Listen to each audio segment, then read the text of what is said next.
And welcome, ladies and gentlemen, to the second half of the Pokemon Gold walkthrough, as we are going to be heading into Kanto, which is going to be, I imagine, a huge nostalgia trip for a lot of people, including myself. Even though this was the game that fully got me invested in Pokemon, I still played the first generation enough. Again, still never beat it as a kid, but I never fully played it enough to get, like, a good feel of the game. But at the same time, I still had a really big nostalgia trip going on when entering the Kanto region. In the second, you get so used to in Johto, and then once you head over to Kanto, it's like, oh man, you just get huge, like I said, a huge rush of nostalgia. And that's what I'm sure a lot of people went through the first time they did it. The very first time you stepped onto Kanto and you saw the whole entire map, you got a nostalgia trip there. And then you went through the Elite Four, you saw the end, and you saw you kept going, and then Elm calls you that says he's got a ticket to let you go to Kanto, and it's like, oh my god, I finally get to go there. That is it's awesome. It's really awesome. You get to fight the gym leaders that you once fought before, and you watch them use they're still piss poor easy, but at the same time you get to watch them using stronger Pokemon against you. You see what they've evolved to, and it's so nice to see. Now, a really big thing, a couple things to bring up here. We're on the SS Aqua right now, and the main thing we're doing here is we're finding this guy's granddaughter. And then within that, we're going to find a lazy bum sailor and get him back to working again, along with fighting a couple of the trainers. There are essentially three different sets of trainers to go against whenever you step onto the SS Aqua. The first time you ever do it, like we're doing right now, whenever you're going from Johto to Kanto, you fight a whole new set of trainers. And when you go from Kanto back to Johto, you fight, then again, another set of trainers. And I do believe that it's Sundays and Wednesdays that when you're able to board the SS Aqua. I'm not exactly sure on that one. I could be completely wrong. But I will be going through, this is the first set. I will be going through the set, going from Kanto to Johto, and then Johto back to Kanto, because again, I'm 100%ing this, trying to find every item and fight every single trainer, and that does include the multiple ones that you do face on the SS Aqua. And if you don't give a damn, just look on the description, see what it is that I'm doing. And if you're like, I don't give a shit about him going against other trainers on the SS Aqua, don't even bother watching it. Something like that. Now, there's something I wanted to, I don't think I went into detail on this in one of the other parts that I did, but, one big question a lot of us had that really didn't get answered until Pokemon Black and White 2 is, why are there gym leaders that only have like 2 Pokemon that's like a level 9 and a level 11?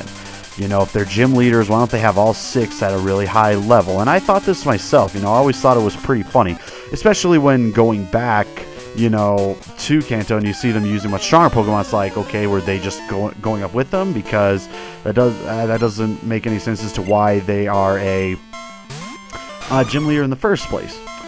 Playing Black and White 2 has shown me exactly why that is. For those of you who haven't played it, there's essentially a scene where after you beat the first gym leader, I think his name's Shen, you make a 4-way call, I believe, with Shen, the professor, yourself, and the professor's assistant.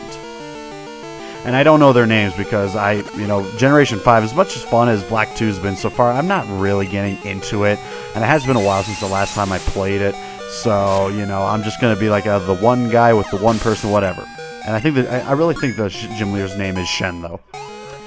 And he makes a statement saying that, boy, being a gym leader is really hard. If only I could use my original team.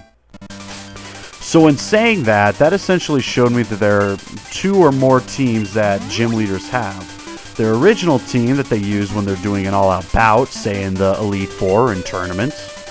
But when you're a gym leader, you're only allowed to have a certain amount and level of Pokemon to test a trainer's skills up to that point. So when we were going against Falconer with his Pidgey and Pidgeotto, the only reason why those were the only 2 that he had and no other flying types is because they were testing me, testing the trainer at their skill for that point. I had no other badges, so that's the team that he used. Now, I don't know if that means that you have to, because, we're so used to doing certain gym leaders in order that, and this is, like I said, this is through the game. Magna's a whole different clarification in itself. Man, because the gym leaders, a lot of them really aren't gym leaders. It's kind of weird. You have to read the manga to figure it out. But I don't know if it's based on like how many badges you collected at this point not to use this team, or do you have to go against Brock first? Is he the gym leader you're supposed to fight for? Do they have to see, like, does Misty have to see Brock's badge before you can face her? That's always been a question of mine. Is there a specific order that you have to do it in? And because we've gotten all the badges of Johto, by showing them that we've collected all those badges, they're able to use their actual team for a much greater challenge. I'm not exactly sure. But I always found that concept very interesting, is that they had separate teams to use, one for the actual gym and one for whenever they wanted to, if it was a free battle or a tournament battle. And I always thought that was pretty interesting, when I read up on that in Pokemon Black 2. I'm really glad I actually managed to get that far, so then I could bring in that piece of information. I mean, I'm like maybe halfway through with the game, but again, it's just like every other Pokemon game, and sometimes it gets a little bit dull after a while, especially because I'm playing this for my channel right now. So not really going too far out of my way to play it again. I just leave it as is and go on, wait for XY to come out. Another one that I will buy, but I'm not sure if I'm really gonna enjoy it that much, because again, Black 2's been okay, but it's all the same thing. I haven't been enjoying it as much as I've been playing other games that, I don't know, give you something new to do. Okay? That does not go for Bioshock Infinite, as that game is still pissing me the fuck off. Anyways. I just hit a huge blank. Oh, yes. Okay, so we're going against trainers. And one thing that I noticed that really bothers me is that now that we're going against trainers again, they're such easy levels. Look at the coughing that I just took out. It was level 28. Now, we just took on the Elite Four that had levels 40 through level 50. You think the trainers that we go against after that are a little bit more skilled themselves. I'm not saying that they have to be in the 50s, because that might get a little bit too hard at a point, which would be too bad, because it'd be a nice challenge, especially, if they only have like 2 level 50s, alright, that's a pretty damn good challenge, and you get some good experience out of it. But why are we going against really easy Pokemon again? Even the gym leaders don't really have that extremely high levels compared to the Elite Four. I know the Elite Four is supposed to reign supreme in dominance, and they're really, except for a few of the Kanto gym leaders you take on have higher level Pokemons, but again, the whole entire you have to use this amount for this, and then in a regular battle you can use as many as you want, sort of thing. I'm not sure, but I always found it weird with the trainers. Again, they don't all have to be level 50, but if some of them were still up in the 40 and 41, it'll still be easy grinding, which I guess is what they're looking to make this, is just an easy grind. Look at that, 26. We could easily go against a Psyduck 36, or even, 40, or 42 or something like that, and we'd be able to still take it out practically no problem, but we'd get more experience out of it. If they want this to be an easy grind, give us more experience out of it so it feels like we're actually grinding, not just beating our heads against the wall. Especially in a place like SS Aqua, where you can go into your own room and you can heal all of your Pokemon.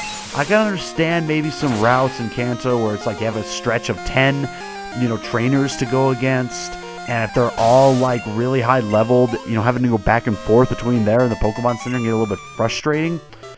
But if you really want us to grind, give us Pokemon to fight that gives us more experience or something.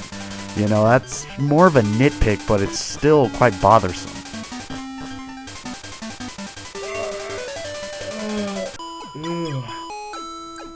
Okay, so after going against 5 trainers up here and dealing with the Lazy Bum, which is kind of funny because I like how the sailor tells me to go find the Lazy Bum because he can't do it himself. It's like, really? Who's the actual Lazy Bum in all this then? And then we got another 3 more to go against. We got a Psychic, another Sailor, and a Juggler. My bad, not a Psychic. A Juggler, a Sailor, and another Picnicker to go against before we are done with it, and then we just find the little girl and we continue on, essentially. And there won't be any part, other than doing a little sightseeing. There's not going to be really too much going on Kanto-wise in this part, because this part's about a good 14 minutes long. And the only reason why, the only time I decide to go beyond how long I usually do it is, of course, with the Elite Four, because I really want a Bally to get the whole entire Elite Four battle done in one video because of that nostalgia sake. Because, man, was that a nostalgia trick for me as a kid. Going against the Elite Four. Oh my god, that was one of the toughest things because, again, I was an idiot. I didn't know that much about Pokemon. I tried going through the whole entire Elite Four just using Pidgeot.